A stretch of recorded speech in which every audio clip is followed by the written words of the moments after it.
Today on Cryptic Mass Guitar, we ask the question that nobody in their right mind is asking, and that is, will it metal?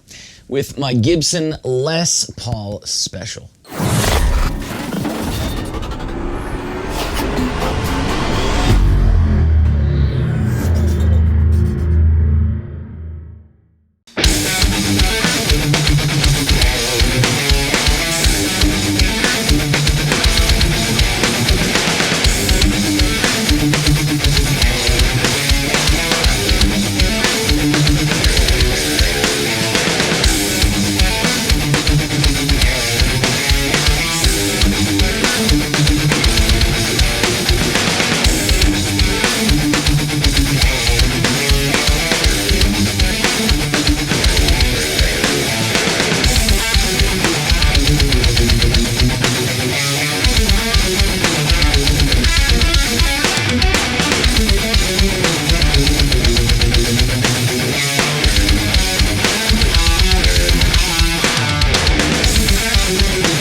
So now that we've heard the sound sample, I'm doing this video for two reasons. Number one, I wanted to play guitar, so I wanted to play this through that. That's plain and simple. Usually why I make videos rather than, making things that maybe other people would want to watch. I just want to play guitar, and it's enjoyable to do that, making a video and such.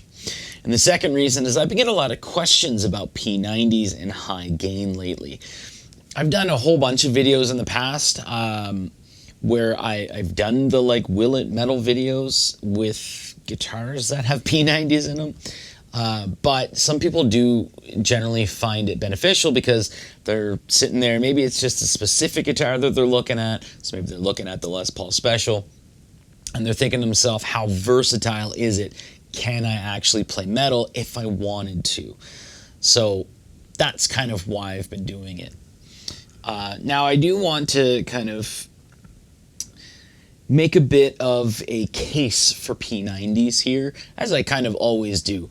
P90s aren't my favorite pickups in the world, but man, are they close. I do really prefer humbuckers over P90s for a lot of different scenarios, but the bridge P90 here is very aggressive, has a lot of punch to it, and the neck P90 has, it can get creamy if you're dialing back on your tone, and it just really does have, it's not like a bunch of top end, but it kind of has that shimmer that you can get with a little bit of light drive on a clean signal. Now P90s, you're probably going to want to use a noise gate or two. I had to use the noise gate pedal, and then there's a built-in noise gate on the Invader 150. Both of those were engaged with this. It does seem with maybe just my ENGL amps, because there's just a ton of gain in them, even though I don't use all of that gain that's there. I usually dial my gain back quite a bit. Otherwise, I find that, you know, you lose a lot in the signal at that point when you're adding too much gain. But the ENGL amps kind of do this thing with P90s where if you're in a certain position, you're going to hear a big old squeal. So again, P90s, high gain, noise gate or two. Live, you may run into some issues. However, in the studio, high gain and P90s have always kind of been a little bit of a trick. So if you're doing like a recording that is like a metal recording or a high gain or what have you, and say you have like two stereo tracks, a left and a right, and you're listening to it and everything's working with the bass, it's working with the kick drum, it's working with the vocals, it's working with everything, but it's just doesn't have the depth that you're looking for. It's just missing a little something. What I've always done is usually I'll take like a single coil pickup, right? Like a Strat, and I'll dial that back to like 5 or 7 on the tone. Or I'll grab a P90 and I might dial the tone back to like 8 or 9.